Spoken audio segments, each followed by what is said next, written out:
کبھی سوچا تو ہوگا کہ روٹھتا ہے، الجھتا ہے، جھگڑتا ہے، لیکن ایسا کیا ہے کہ ہمیشہ لوٹ کے آ جاتا ہے۔ بہت مضبوط دکھائی دیتا ہے، ایک دیوار کی مانند گھر کو حصار باندھے سنبھالے رکھتا ہے، لیکن ایسا کمزور سا ہوتا ہے کہ سوہنی کا اپنا کچا گھڑا بھی کیا کمزور ہوگا، ایک دم سے ڈھہ جاتا ہے۔ کبھی سوچئے تو صحیح کہ کس ناز سے کہا گیا کہ وہ کہیں بھی گیا لوٹا تو میرے پاس آیا، بس یہی بات اچھی میرے ہر جائی کی۔ جانتے ہیں یہ ناز سے کہا گیا جملہ مرد کی اس کمزوری کا جیتا جاگتا نشان ہے کہ وہ ہمیشہ ہار جاتا ہے۔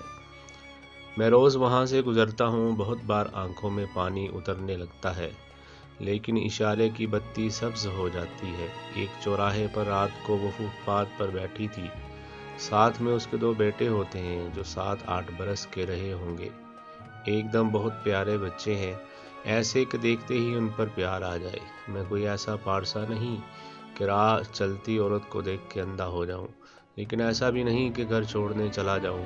لیکن اس خاتون کو میں نے بہت بار غور سے دیکھا، بہت اہتمام سے نقاب کیا ہوتا ہے، آنکھیں بھی بہت حد تک چھپی ہوئی، سو ایسی راکھ کو کیا خریدا جا سکتا ہے اور کیا ڈھونڈا جا سکتا ہے۔ پھر میں اس کے بہت معصوم سے بچوں کو دیکھتا ہوں، اور تب تک دیکھتا ہوں جب تک ٹریفک کی بتی سبز نہیں ہو جاتی۔ پیارے بچے کپڑے کا رومال لیے قطار اندر قطار گاڑیوں کے آگے پیچھے بھاگتے ہیں، اشارہ کھلنے سے پہلے ان کو کچھ بیچنا ہوتا ہے۔ بہت سے لوگ ان کو پیسے دے کے آگے بڑھ جاتے ہیں۔ ایک روز کسی نے پولیسٹر کا نیا لحاف پکڑا دیا، ایسا خوش کہ ہفت اقلیم کی دولت مل گئی۔ اس ایک آدھ منٹ میں مجھے یہی خیال آ رہا ہوتا کہ اس گھر کی دیوار کیا ہوئی، حصار کہاں گیا، ان بچوں کا باپ کیا ہوا کہ یہ سڑک کنارے پر آ گئے۔ معلوم ہے کہ بچے باپ کے بنا رل جاتے ہیں، عورت کا اپنا سائباں دور ہواؤں میں بکھر جاتا ہے، زمانے کی تیز آندھیاں اس کے دامن کو ریخ گزار بنا چھوڑتی ہیں۔ اسی سڑک پر فیملی کورٹ ہے، کبھی صبح کے یہاں سے گزریے، بہت سی مائیں اپنے بوڑھے باپوں کو ساتھ لیے اپنے طلاق کے مقدمات کی تاریخ پر چلی آ رہی ہوتی ہیں، ساتھ میں بچے اس لیے کہ عدالت میں ان کے باپ منتظر ہوتے ہیں۔ کبھی یوں بھی ہوتا ہے کہ بچہ باپ کے پاس اور ماں کے آنسو جگر کو چھلنی کر رہے ہوتے ہیں۔ برا ہو اہل مغرب کی تہذیب کا کہ اس کے اثرات نے ہمارے اس سادہ سے اور آسان سے معاشرے کو برباد کر دیا۔ گھرانے اور گھروندے ٹوٹ بکھر رہے ہیں، اس کا بنیادی سبب یہی ناقدر شناسی ہے، ایک دوسرے سے حقوق، عزت سے اعراض اور اپنے زور بازو پر ضرورت سے زیادہ مان ہے۔ اس جملے اور سوچ نے برباد کر کے رکھ دیا کہ میں عورت ہوں لیکن کسی سے کیا کم ہوں۔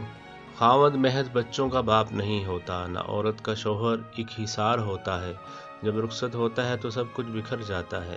چھت کے بنا کسی گھر کا تصور کیجئے، دیواریں کاٹ کھانے کو دوڑیں گی، بہت شکوے ہوتے ہیں، شکایت ہوتی ہے، بہت لاپرواہ ایسے کہ کبھی بہتے آنسوؤں کو بھی بھول جائیں اور کبھی معمولی سے دکھ پر بھی خود بھی رو اٹھیں، لیکن ہمیشہ لوٹ کے بھی آتے ہیں اور چھت بنے رہتے ہیں۔ چھت کی کہی کچھ ایسی غلط تو نہ کہی۔